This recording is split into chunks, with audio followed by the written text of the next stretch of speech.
สวัสดีครับสวดมนต์ความเพียรครั้งที่20ครับ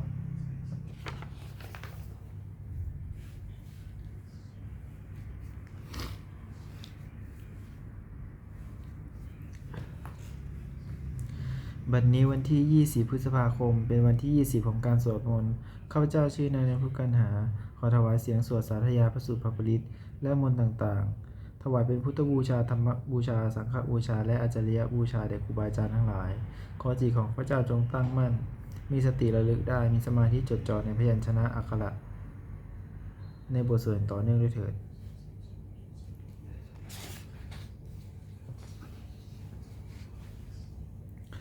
บทที่1บทกล่าวพระรัตนตรัยอะระหังสัมมาสัมพุทโธภควาพุทธังภควันตังอภิวาเทมิสวากขาโตภควตาธัมโมธัมมังนัมสสามิสุปฏิปันโนภควโตสาวกสังโฆสังฆังนามามิบทที่2บทบูชาพระภัยดีพินาศอะระหังสัมมาสัมพุทโธสุจิรังปรินิพพุโตกุเนหิธารมาโนทานิปารมีหิจทัสสิติยาวชีวังอะหังพุทธังธัมมังสังฆังสรณังคโตปูเชมิรัตนัตยังธัมมังจารามิโสทินาบทที่3บทชุมนุมเทวดาสมันตาจักวาเวสุอัตราคัจฉันตุเทวตาสัทธัมมังมุนิราชสะสุนันตุสักขโมกทังสักเคกาเมจรูเปคิริสิขารตเตจันตริเควิมาเนทีเปรเทจคาเมตรุวนาคาหเนเคหะวัตถุมหิเคเตปุมมาจยันตุเทวาชาราธารวิสเมยะขาคันทัพพนาคาติทันตาสันติเกยังมุนิวรวัจนังสาทโวเมสุนันตุธรรมสวนกาโลอายัมปทันตาธรรมสวนกาโลอายัมปทันตาธรรมสวนกาโลอายัมปทันตา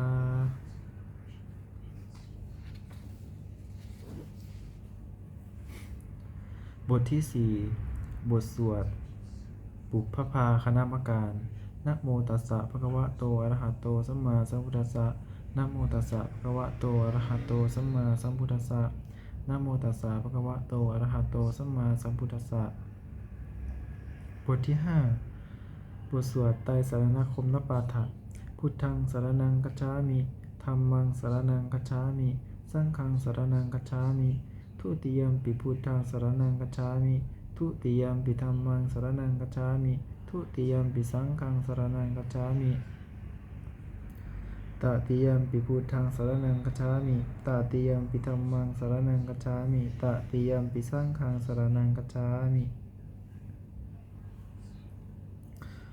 บทที่6บทสวดสัจจกริยคถานาทิเมสรณังอัญญังพุทโธเมสรณังวรังเอเตนะสัจจาวเชนะสุติเมโหนตุสัพพทานาทิเมสรณังอัญญังธรรมโมเมสรณังวรังเอเตนะสัจจาวเชนะสุติเมโหนตุสัพพทานาทิเมสรณังอัญญังสังโฆเมสรณังวรังเอเตนะสัจจาวเชนะสุติเมโหนตุสัพพทา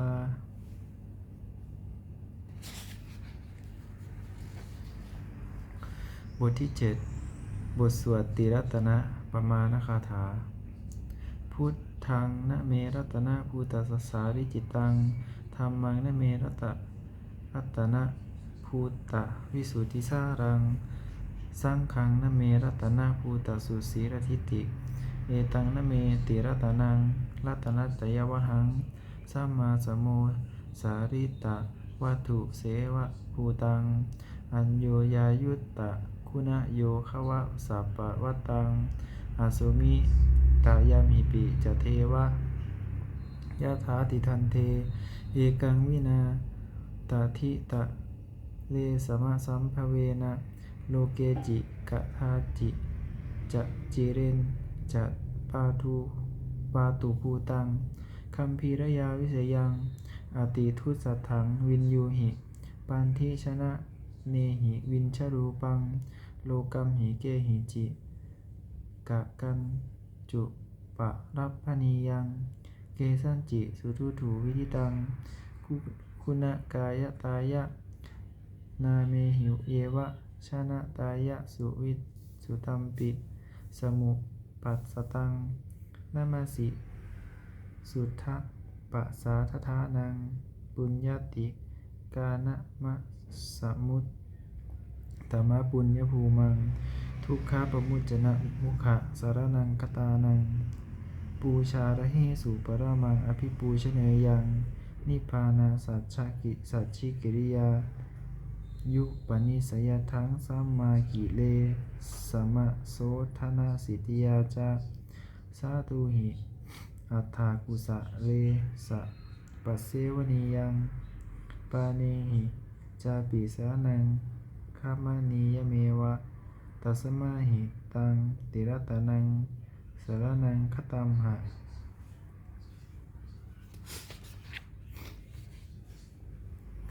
ลาตินทิวังคณะเนสุนามัสสมานาปูเชมะจาปิสัสสตังสุปสันนจิตาตัฏฐานุปาริจริยาสัทธารตาจาปุญเยนะตัฏฐะสุกะเตนะสุขีภเวมุเตเชนะตัสสะจะสัทธาปิสุวัติโหนตุโยเจธาธรรมวิสนัมนยัมปิหิหะมาปามานภูโตโลกุตระพิสมโยนิยโตสุโคชังตัสโสปนิสสยะจายายะอายัมปิโหนตุวัตถุทะเยปริจิโตสุปัสสาทการโร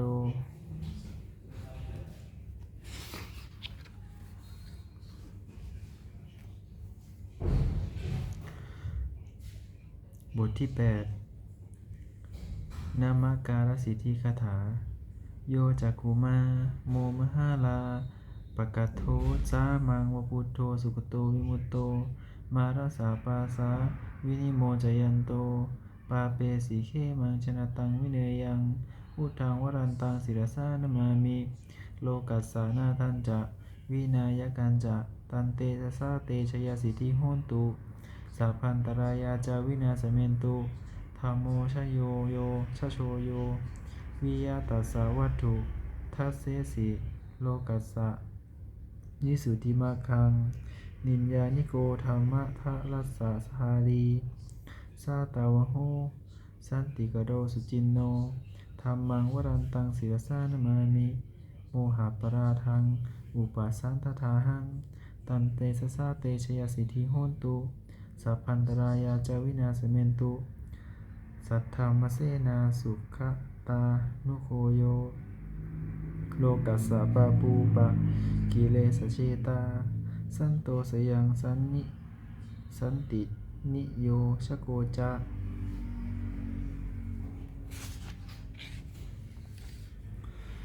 สวาคาตธรรมังวิหิตังกโรติสังฆังวรันตังศิรสานมามิพุทธานุบุทังสัมมะสีรทิฏฐิงตันเตสสาเตชยสิทธิโหนตุสัพพันตรายาจาวินาสเมนตุบทที่ 9 บทสวดนะโมการอัตถกถานะโมอะระหะโตสัมมาสัมพุทธัสสะมเหสิโนนะโมอุตตมะธัมมัสสะสวากขาตัสเสวะเตนิทะนะโมมหาสังฆัสสะปิภิสุทธัสสีริทิทิโนนะโมโอมาตยทัสสะทัสรัตถัสสะรัตนัสยัสสะสาธุกังนะโมโอมาติตัสสะวัตถุยัสสะปินะโมการะปะภาเวนะวิคัจฉันตุอุปัฏฐวานะโมการานุภาเวนะสุวัติโหนตุสัพพทานะโมการะสะเตเชนะวิธิมหิโหมิเชตวา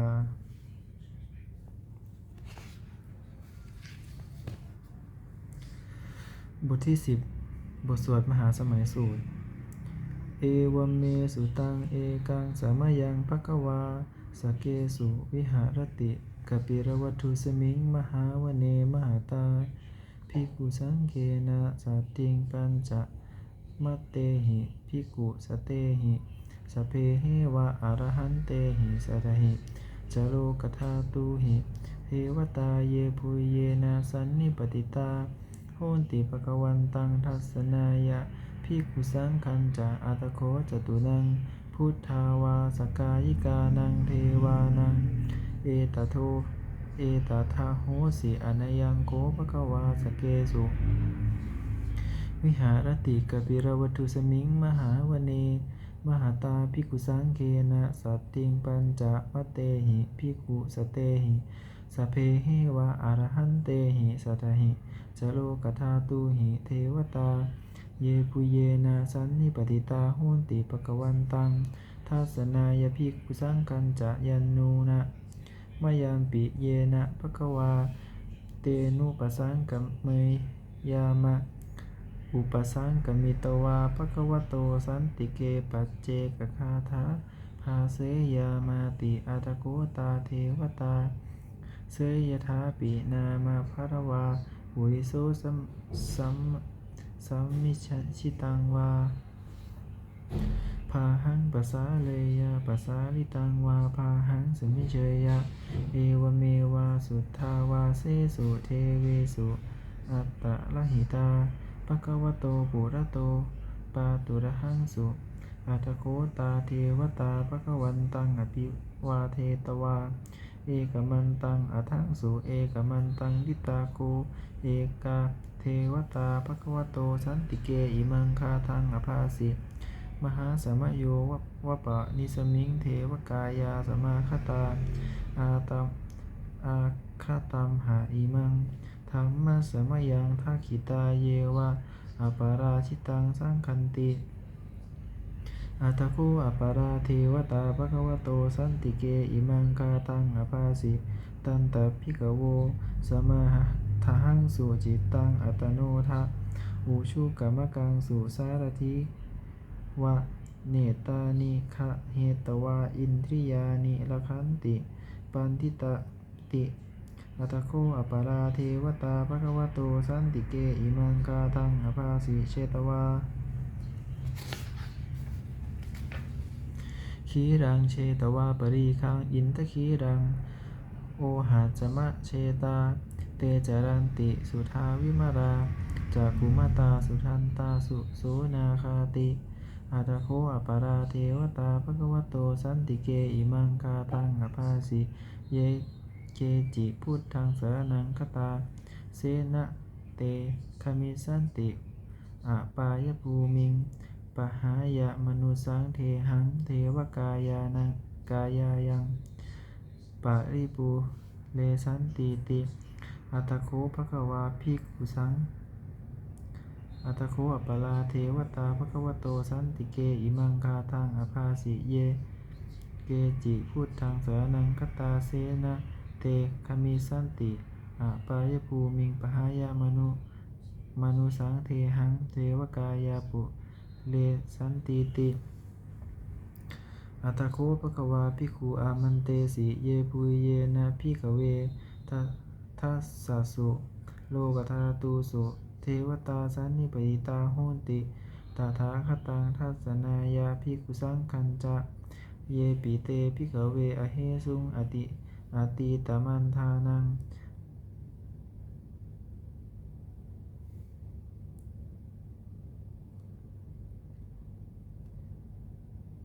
ทัสสนายะภิกขุสังฆัญจะเยปิเตภิกขเวอเหสุงอติตมันทธานังอรหันโตสัมมาสัมพุทธาเตสัมปิภควันตานังเอตปรมาเยวะเทวตาสันนิปติตาเหสุงเสยถาปิไมหังเตตระหิเยปิเตภิกขเวภวิสันติอานาตมัฏฐานังอรหันโตสัมมาสัมพุทธาเตสัมปิภควันตานังเอตปรมาเยวะเทวตาสันนิปติตาภวิสันติเสยถาปิไมหังเอตระหิอาจิคิสามิภิกขเวเทวกายานังนามามิขิตายิสามิภิกขเวเทวกายานังนามามิเทสิสามิภิกขเวเทวกายานังนามามิตังสุนาถาสาทุกังมนสิกโรทะภาสิสามีติเอวัม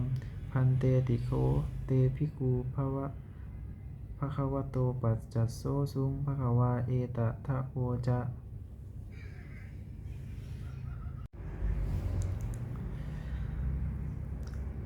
สีโลกามนุสกัสสามิยัตถภูมาตถาสิตาเยสิตาคิริพลังปหิตัตตาสัมมาหิตาปุถุสีหาวะสัตลีนะโดมหังสาพิสัมปุโนโอทะมาตะมัณสาสุธาวิปัสสันนะมะลาวิลาพินโยปัญจสตายตวานิวันนีกัปปิลวัตเวตโตอมันตยิสัทธาสาวเกสาสเนระเตเทวกายาภิกันตาเตวิชานาถาภิกขโวเตจะอาปัปกัมวรุงสุตตวาพุทธศาสนังเตสัมปาตุระหุยานังอมานุสาสาทาสนังอเปกิสัตตามัตตคุงอาหัสสังอาถาสัตตริงสัตตังเอเกสหัสสานังอามนุสาสัมมัตถสุงอเปเกนันตมัตถคุงทิสาสัพพาภุกะอหุงตัญจสัพพังอภิญญายะวะคิตวานะจักขุมาตโตอามันตยิสัทธาสาวเกสาสเนระเตเทวกายาอภิกันตาเตวิชานาถาภิกขโวเยโวหังคิตายิสามิคิราหิ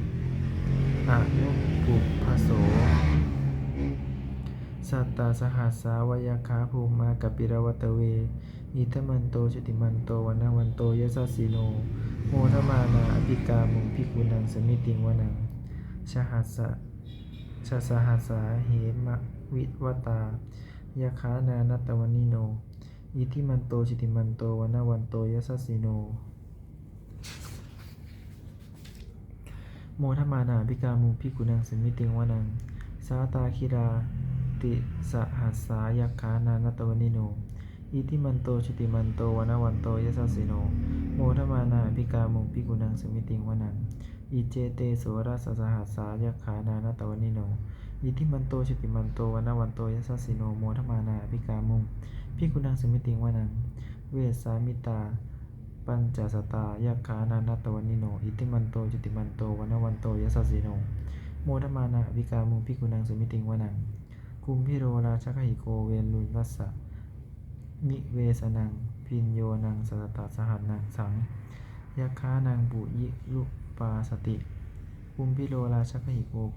ปุริมันจติสังราชา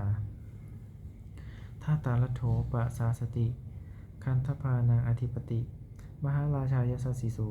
ปุตตาปิตัสสะปะอโวอินทมาดามหาปราอิติมันโตชติมันโตวันวันโตยสัสสิโนโมทมานาภิกามุงภิกขุนังสมิติงวนังทักขีนันจติสังราชาวิรุโหตัปปสาสติกุมพันธานังอธิปติมหาราชายสัสสิโสปุตตาปิตัสสะปะอโวอินทมานามหาปรา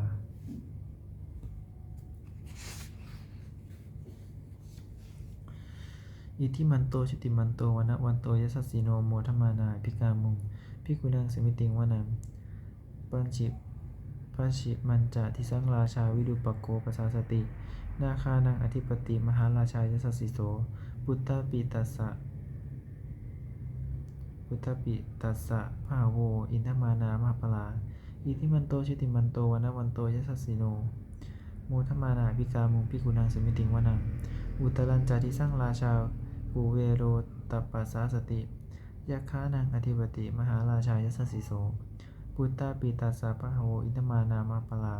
อิทิมันโตชติมันโตวันวันโตยสัสสิโนโมทมานาภิกามุงภิกขุนังสมิติงวนังปุริมัสสิสังรัตตระโททักขีเนนาวิรุภโกปัชชิเมนาวิรูปักโขกุเวโรอุตรังทิสังจัตตารโรเตมหาราชาสมันตาจตุโรทิสาทัสลันมานาอัทังสุวานีกัปปิรวัตเวเตสังมายาวิโนทาสาอากูวันจนิกาสทามายากุเกนทูเวเกนทูจะวิภูโตสห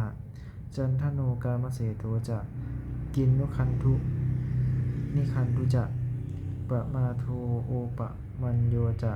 เทวสุโตจะมาตริจิตเสโนจะคันทโพนโรราชาชะโนสโพอาคูปัญจสิโขเจวะติมพาลูสุริยวัชสาเอเตจันเจจาราชาโนคันทพาสหราชุภิโมทมานาภิกามุงภิกขุนังสมิติงวนังอัฏฐาคูนาภาษานาคาเวสาลาสหตัชชกากัมพาลสัตราอาคูอาปายอาปายปายาคาสหยาติภิยามุนาตถะรัตถาจะอาคูนาคายสัสสิโนเอราวันโนมหานาโคโสปาคาสมิติงวนังเยนาคาราเชสหสาหารันติทิพาทิชาปักขิวิสุทธจักโขเวหายสาเตวนะมัชฌะปัตตาจิตตาสุปันนาอิติตัสสะนามังอาภยันตถานาคราชานามาสิสุปันนโตเขมะกาสิพุทโธสันหาหิวาจาหิอุปวยันตานาคาสุปันนาสารณะมะกังสุพุทธังชิตาวชิระหัตเถนะสมุทังอสุราสิตาพาตโรวาสวัตเตเสเตอิทิมันโตยสัสสิโนกาละกัญชามหาพิสมาอาสุลานาทเวคสาเวปจิตติสุจิตติจะปะหาราโทนะมุจีสหสาตัญจะภาริปุตตานังสัพเพเวโรจะนามกาสันในหิตวาพลิงเสนังลาหุพัทธมุปาคมุงสัมมโยธานิพันธันเตภิกขุนังสมิติงวนังอาโปจะเทวาปทวีจะเตโชวาโยคทาขมุงวารุณเทวาโสโมจะยะชะสาสหเมตตากรุณากายิกาอาคูเทวายทัสสิโนทเสเตทสาทากายาสัพเพนานัตตวนิโนอิทิมันโตชุติมันโตวนะวันโตยัสสิโนโมทมานาภิกามุงภิกขุนังสมิติงวนังเวนทูจะเทวาสหารีจะอะสะมาจะทุเวยมาจันทสุปนิสาเทวาจันทมาคูปุรคิตาสุริยสุปนิสาเทวาสุริยมาคูปุรคิตานักขัตตานิปุรคิตวาอาคูมันทวราหกาวาสุนังวาสโวเสโถสักโกปาขะปุรินทโกทเสเตสหาทากายาสัพเพนานัตตวนิโนอิทิมันโตชุติมันโตวนะวันโตยัสสิโนโมทมานาภิกามุงภิกขุนังสมิติงวนังอัฏฐาคูสหภูเทวาชารมะขีสิขาริวะอริทธกาจะโรชาจะอุมมาปุภะนิพาสิโนวดุนาสาธรรมาจะอัจจุตาจะอาเนชกาสุเลยะลุจิลาอาคูสวะเนสิโนเนสิโนทเสเตสหาทากายาสัพเพนานัตตวนิโนอิทิมันโตชุติมันโตวนะวันโตยัสสสิโนโมทมานาอภิกามุงภิกขุนังสมิติงวนัง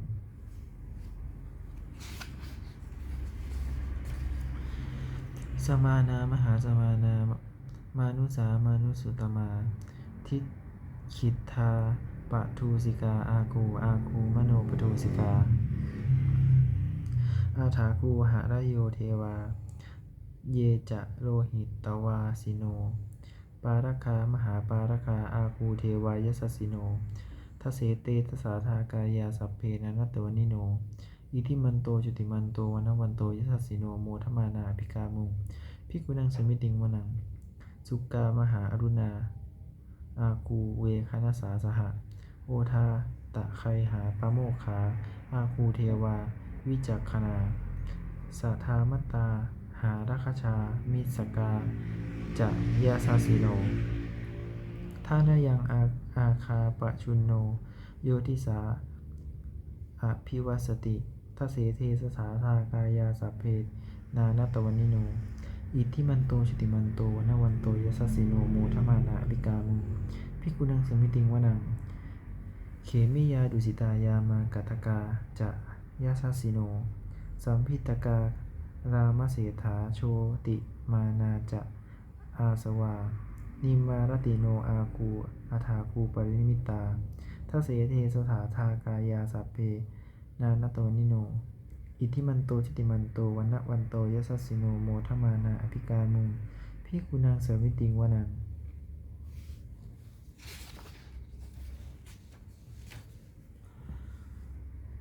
ทัสเสเตเทวกายาสัพเพนานาตวนิโนนามันวะเยวะอาคันฉุงเจจันเจทิสาสหัสปวุฒทะชาติมัคขีรังโอคะตินนะมัสสาสวังทักเขโมคะตรังนาคังจันทังวาอัสสิตาติตังสุภมมาปรมัตโตจะปุตตาอิทธิมัตโตสหสันนังกุมารโรติโสจะโสปาคาสมิติงวนังสหัสพรหมจารุโอกานังมหาพรหมาพิติทัตติอุปปันโนชุติมันโตพิสมากายโยทัสสิโส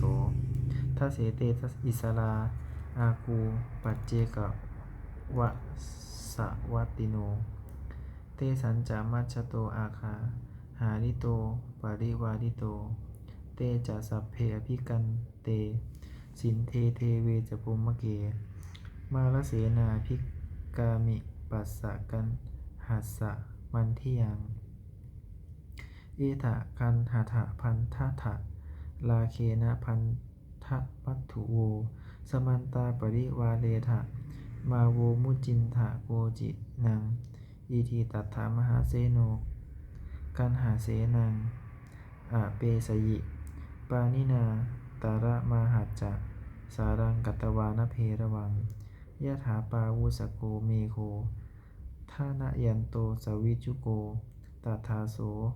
ปัจจุทาวติสังกุโทอนัยยังวเสตัจจะสัพพังอภิญญายะวคิตวานัจจคูมา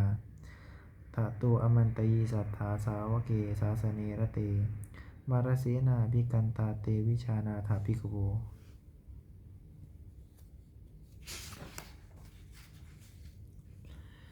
เตจะอัปปะกะอัปมะเตจะอาตัปปะมะกรุงสุตวาพุทธศาสนังวีตะลาเคหิปักกามุงเนสังโลกมัมปิอันอิจฉยุงสัพเพวิหิตสังคามาพยาตีตายทัสสิโนโมทันตุสะภูเตหิสาวกาเตชะเนสุตาติบทที่11บทสวดมังคลสุตตังอาเสวนาจะพารานังปันทิตานันจะเสวนาปูชาจะปูชนียานังเอตมังครมุตตมังปฏิรูปเทสวาโสจะปุเพจะกตปุญ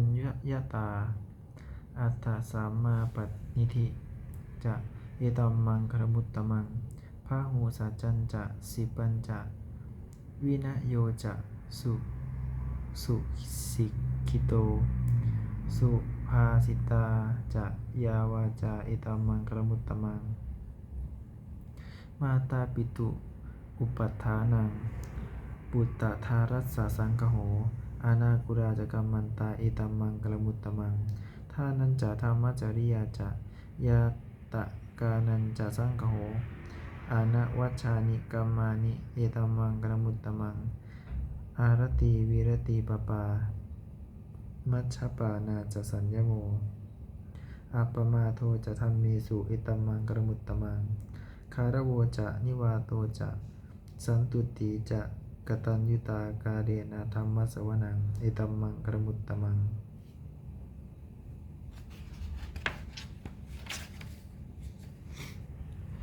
บทขันตีจัตโสวะจัตสตา สมนานันจะทัสสนังกาเรนะธรรมะสากัจฉะเอตัมมังกรมุตตมังตาโปจะโพมัจจริยันจะอริยสัจจานะทัสสนังนิพพานาสัจฉิกิริยาจะเอตัมมังกรมุตตมังพุทธัสสะโลกะธัมเมหิจิตตังยัสสะนะกัมปติอโศกังวิรชังเขมังเอตัมมังกรมุตตมังเอตานิสานิกัตตวานะสัมพัทธะมะปาราชิตังสัมพัทธะโสทิงคัจฉันติตันเตสังครมุตตมันติ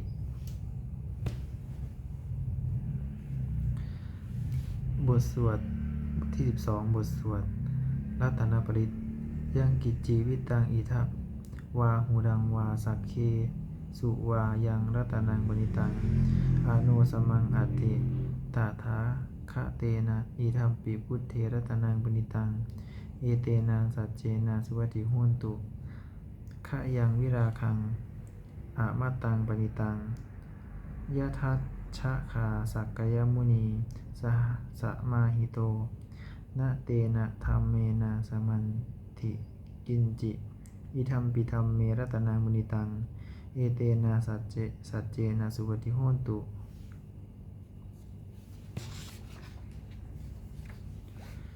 ยัมพุทธเสโธปริวันนะยีสุจิงสามาทินานันตะลิกันยมาหุสามาทินาเตนะสโมนะวิชติวิธัมปิเมรัตนังมุนิตังเอเตนะสัจจวัตสุวัติโหนตุเยปุคลาอัฏฐสตังปัสสัทธาจตตาริเอตานิยุคานิโหนติเตทัคขียาจักขิเนยยาสุตะสุขตัสสะสาวกาเอเตสุทินนานิหัพพรานิอิทัมปิสังเครัตนังปุณิตังเอเตนะสัจเจนะสุวันทิโหนตุเยสุปะยุตตามานาสาทัพเหนะนิกามิโนโคตามะสาสนามิเตปฏิปตาอมัตตังวิไคหะรัตถามุทานิปุติงพุญชมานาอิทัมปิสังเครัตนังปุณิตัง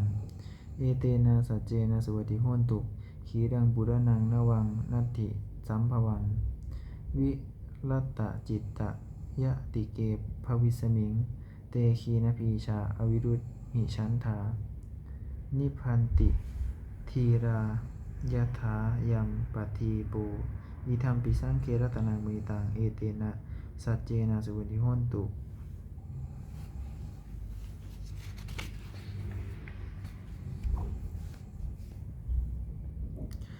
บทที่13บทสวดธรรมบทสาสวะ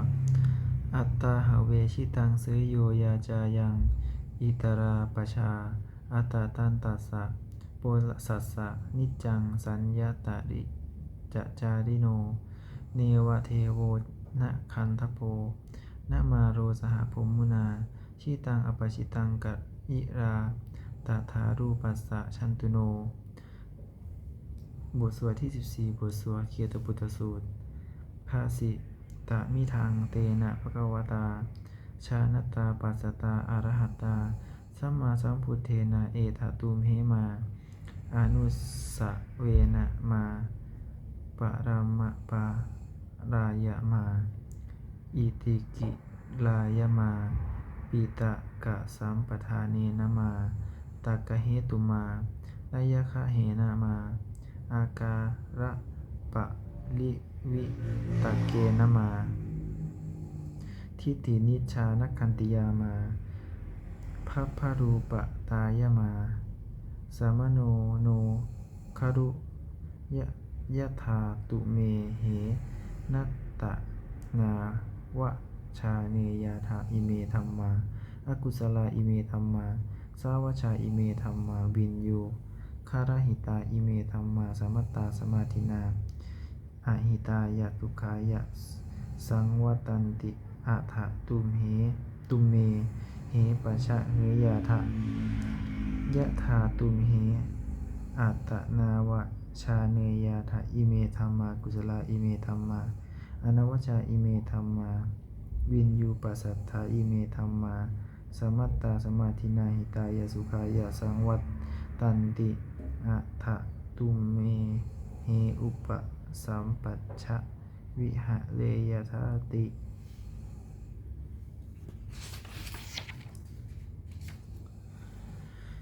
บทสวดที่15บทสวดอุปนิยสูตร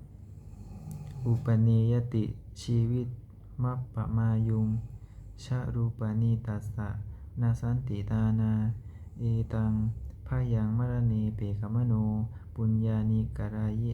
กรากะยิราทะสุขาวหานิอุปนิยติชีวิตตะมัปปพายังชะรูปนิตัสสะนะสันติตานาเอตังพยังมรเนเปกมโนโลกามิสังปะชะเหสันติเปโคโยทกาเยนะสังยโมวาจายะอุทะเจตสาตังตัสสะเปตัสสะสุขายะโหติยังชีวมาโนปากัมโรติปุญญังธัมโมหเวรคติธัมมจาริงธัมโมสุจินโนสุขามาวะหาติเอสานิสังโสธัมเมสุจินเนเนทุกขติงคัสสติธัมมจารีสัพเพสังขาราอนิจจติยะถาปัญญายาปัสสติอะทะนิพพินทติทุกเขเอสามะโกวิสุทธิยาสัพเพสังขาราทุกขาติยะถาปัญญายาปัสสติอะคะนิพพินทติทุกเขเอสามะโกวิสุทธิยาสัพเพธัมมาอนัตตาติยะถาปัญญายะปัสสติอาทานิพินทติทุกเขเอสามะโกวิสุทธิยา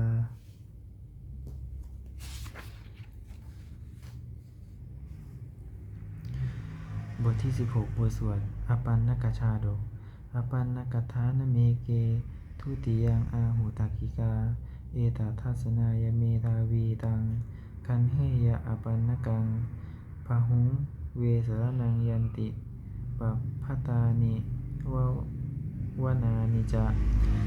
อารามารุงขาเจตยานิมนุสาพยาชิตตัดชิตาเนตังโคสารนังเขมังเนตังสารมุตตมังเนตังสารนามาคัมมะสัพพทุกขปมุจจติโยจะพุทธันจะธรรมันจะสังฆันจะสารนังคโตจัตตาริอริยสัจจานิสัมมาปัญญายาปัสสติทุกขังทุกขะ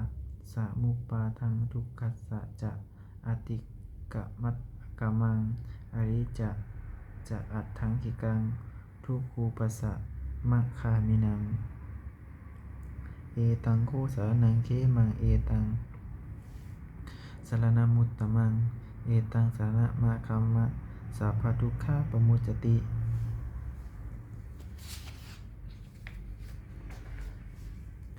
บทที่17บทสวดพัทเทกรัตตคถาอาติตังนานะวาคะเมยะ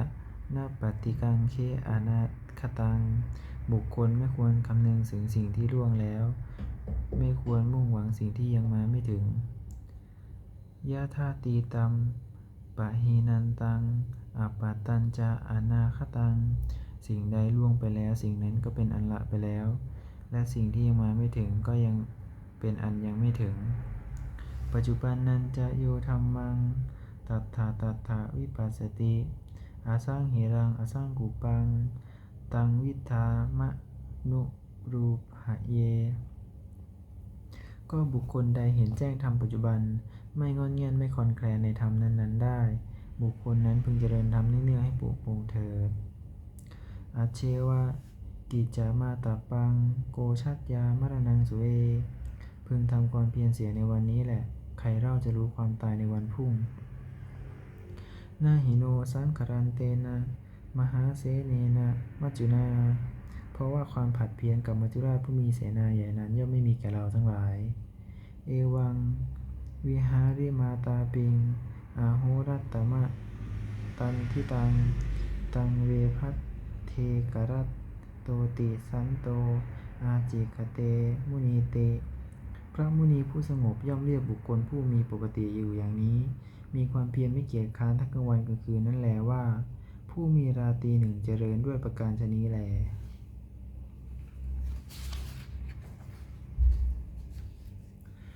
บทที่18บทสวดพินหปัจเจกะคณะปาฐะ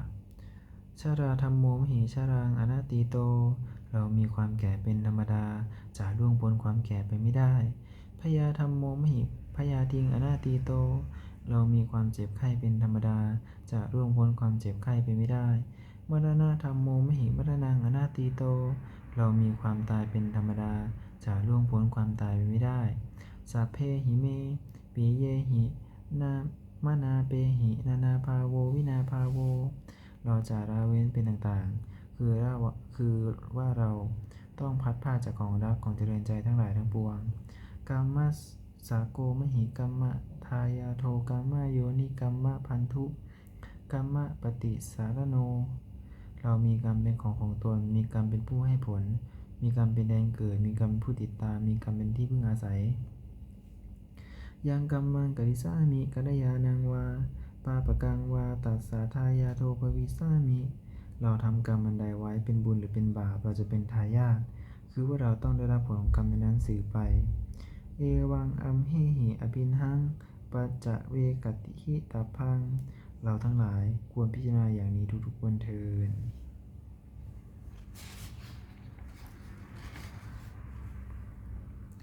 บทที่19บทสวดเทวตาอุยโชชนะคาถาทุกขปัตตาจนิทุกขาพยปัตตาจนิพยาโสกปัตตาจนิโสกาโหนตุสัพเพปิปานิโนเอตาวตาจะอัมเหหิสัมภตังปุญญสัมภทังสัพเพเทวานุโมทันตุสัพพสัมปติสิทธิยาทานังทัทันตุสัทธายะสีรังละคันตุสัพพทาภาวนาพิรตาโหนตุขชันตุเทวตาคตาสัพเพพุทธาภรปัตตาปัจเจกานันจะยังพรังอรหันตานันจะเตเชนะลักขังพันธามีสัพพโสบทสวดที่20บทสวดเทวตาปฏิทานคถาหันธรรมยังปฏิทานคาทาโยพนามเสยะเทวตาสันติวิหา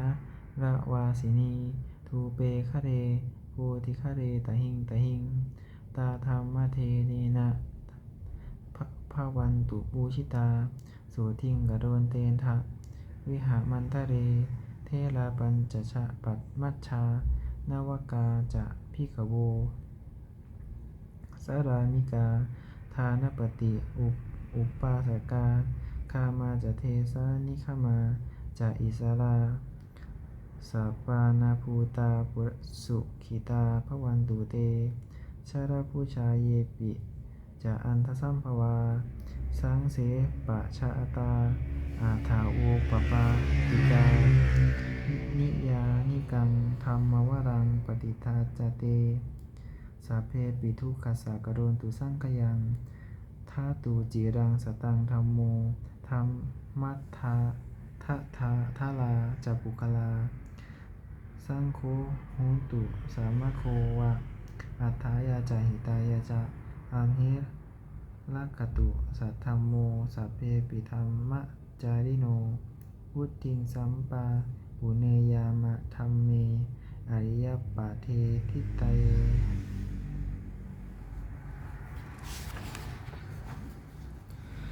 บทสวดที่21บทสวดสัพพปฏิทานคาถาหันธรรมยังปฏิทานคาทาโยภนามเสปุญญาสิธานิกตัสสะยานัญญานิกตามิเตสัญจาภาคิโนโหนตุสัตตานันปาปะนามกาเยปิยาคุณาวันตาจะไมหังมาตาปิตาทโยทิฏฐาเมจายะทิฏฐาวาอัญเยมัชชัตตะเวริโนสัตตาติทันติโลกัสมิงเตปุมาจตุโยนิกาปัจเจกัจจตุโอกาลาสังหรันตาภวาภเวยาตังเยปฏิทานัมเมอนุโมทันตุเตสยังเยจิมังนาปชานันติเทวาเตสังนิเวทยุง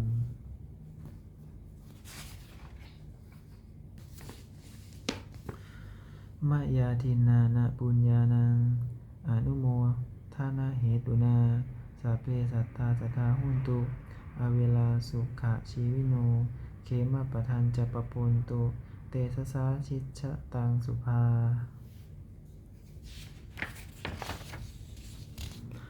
ขอสัตว์ทั้งหลายอื่นขอสัตว์ทั้งหลายไม่มีที่สิ้นสุดไม่มีประมาณจงเป็นผู้มีส่วนแห่งบุญที่ข้าพเจ้าได้ทำในบัดนี้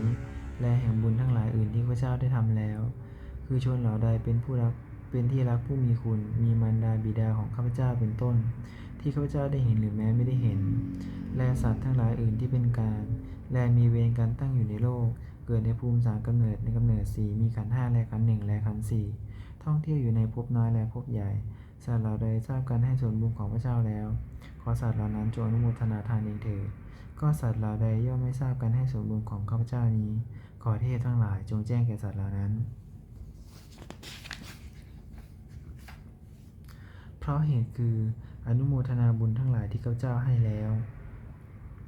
ขอสัตว์ทั้งปวงจงอย่ามีเวรอยู่เป็นสุขเสมอเถิดและถึงทางอันเกษมเถิดขอความหวังอันดีของสัตว์เหล่านั้นจงสำเร็จเถิดสาธุด้วยอนุภาพแห่งสัจจะอธิษฐานอนุภาพแห่งความเพียรและอานิสงส์แห่งการบูชาพระรัตนตรัยด้วยการสาธยายบทสวดมนต์พระสูตรพระบริตรและพระคาถาเหล่านี้ขอความสุขสวัสดีจงเกิดมีแก่ข้าพเจ้าขอให้พ้นจากทุกภัยทั้งปวงขอให้ข้าพเจ้าเจริญทั้งทางโลกทางธรรมขอทวยเทพเทวดาทั้งหลายอนุโมทนาในการสวดสาธยายธรรมะเหล่านี้เมื่ออนุโมทนาแล้วโปรดอำนวยอวยพรให้ข้าพเจ้าและวัตถุมงคลพระกิ่งไพดีพินาศโดยมูลที่สมเด็จพระยันสังวรวัดบวรนิเวศวิหารตลอดจนวัตถุมงคลทั้งหลายที่สามสิ่งได้สร้างขึ้นในที่ผ่านมาและที่จะจัดสร้างขึ้นในอนาคตขอจงเปี่ยมล้นด้วยอนุภาพแห่งพระปริตรและคำมงคลในพระคาถาต่างๆขอจงสำเร็จศักดิ์สิทธิ์ทุกประการเถิดสาธุบุญกุศลของข้าพเจ้าทั้งหลายเกิดจากการสวดมนต์เจริญจิตภาวนาขอน้อมถวายเป็นพุทธบูชาธรรมบูชาสังฆบูชาขอผลบุญนี้จงส่งถึงผู้มีจิตร่วมศรัทธาสวดมนต์เจริญจิตภาวนาทุกท่านขอจงปลอดจากราชภัยทั้งปวงพ้นจากความทุกข์กายทุกใจทั้งสิ้นประสบความสำเร็จเจริญรุ่งเรืองในที่การงานชนะต่ออุปสรรคมารทั้งหลายสมบูรณ์พร้อมด้วยธนสารสมบัติบริวารสมบัติมีดวงตาเห็นธรรมเจริญในสำเร็จในการวิปัสสนากรรมฐานเกิดปัญญาญาณเจริญด้วยจตุรวิทย์พรชัยทั้งสี่คืออายุวันะสุขภละเทิน